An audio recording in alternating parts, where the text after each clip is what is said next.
here.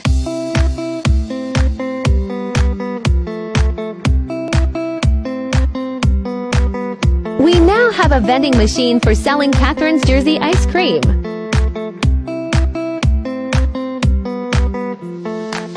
We've updated our fridge and everything is so much easier to see. We now have so much space.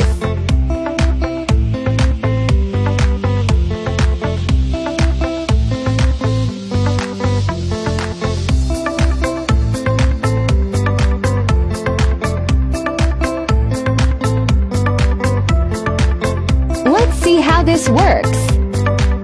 Tap your card on the card machine or insert underneath. Once it clicks, open the door and grab what you want.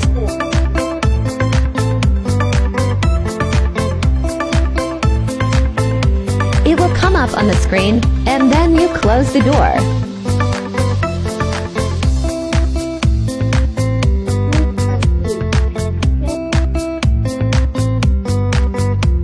Same goes for the fridge. Tap away.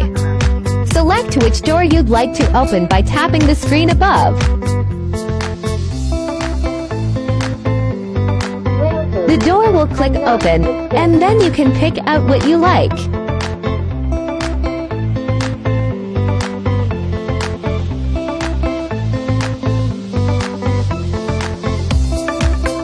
The screen will tell you what you picked out, and then you can close the door.